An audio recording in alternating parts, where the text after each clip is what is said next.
दोस्तों अस्सलाम वालेकुम, इस्तकबाल है आपका हमारे इस चैनल पर। दोस्तों जैसा कि आप सभी को पता है कि कल मुंबई हाई कोर्ट ने तबलीग जमात को लेकर एक बड़ा फैसला किया है। मुंबई हाई कोर्ट ने तबलीग जमात को लेकर कहा है कि तबलीग जमात को कोरोना के मामले में बलि का बकरा बनाया गया है।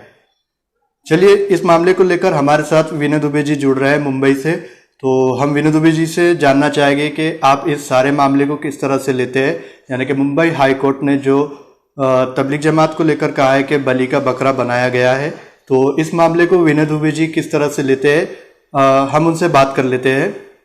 तो विनय दुबे जी, आप क्या सोचते हैं मुंबई हाई कोर्ट के इस फैसले के बारे में? हमारे दर्शक आपसे जानना चाहेंगे।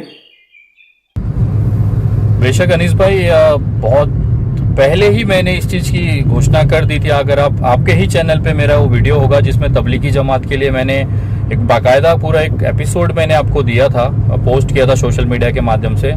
उस पे आप देखेंगे तो ये जिक्र जो आज बॉम्बे हाई कोर्ट ने अपना फैसला सुनाया है, इसका जिक्र मैंने पहले भी किया था। जैसे मौलाना साद हो चाहे तबलीगी जमात हो, उनको ध्यान भटकाने के लिए, क्योंकि उस समय मजदूरों का पलायन चल रहा था, लोगों का ध्यान भटकाना जरूरी था, तो सरकार के पास एक मुद्दा होना चाहिए था जिसकी वजह से बेगुनाह लोगों पे, जो समझिए देश के अंदर हमारे जो लोग आए हैं विदेशों से, उनको एक टारगेट करके, एक तबलीगी जमात को टारगेट करके अपनी नाकामी छुपाने का जो प्रयास मोदी सरकार ने किया था, वो बहुत ही गंदी राजनीति थी।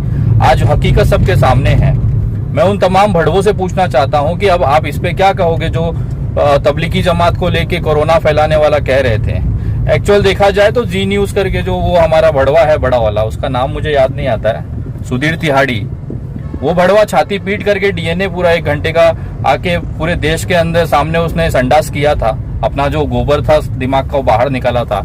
आज मैं उससे पूछना चाहता हूं कि वो भड़वा किधर मुंह छुपा के बैठा हुआ है। और उस जैसे दीपक चौरसिया हो गए, अमीश देवगन हो गए, ये भड़वे अब किसको जाके मुंह दिखाएंगे?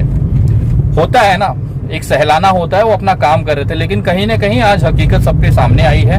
और मैं बहुत पहले से ये चीज कहते आया हूं कि ये सिर्फ अपनी नाकामी छुपाने के लिए इनको बलि का बकरा बनाया गया है।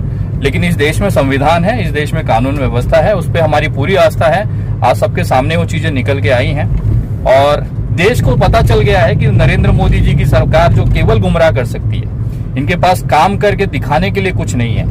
ये हिंदू मुसलमान तबलीगी जमात और अपनी नाकामियां, अरे कितना गिरोगे सर?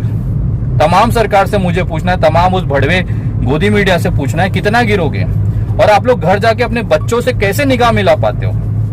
हमें तो शर्म आती है कि इस देश में आप जैसे बोझ इस धरती पे हमारे भारत में बसते हैं। ये देश के लिए दुर्भाग्य है, लेकिन क्या करें, मजबूरी है।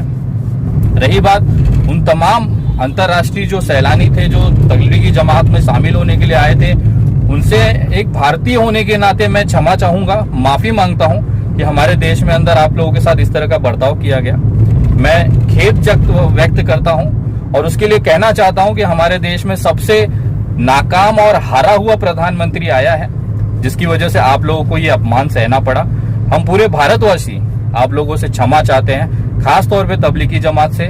मैं पहले भी ये चीज कहते आया हूं, आज फिर मैं पूरे भारत की तरफ से आप लोगों से, उन तमाम लोगों से मैं क्षमा मांगता हूं एक भारत की तरफ से, कि हमारी वजह से आपकी जो भावनाओं को ठेस लगी, आपके जो सम्मान को ठेस लगी, उसके लिए कृपया हमें माफ करिए।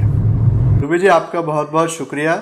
आपने इतनी बेबाकी से ट्रैवलिंग में होते हुए भी मुंबई हाई कोर्ट और तबलीग जमात पर ये सारी बातें कही है।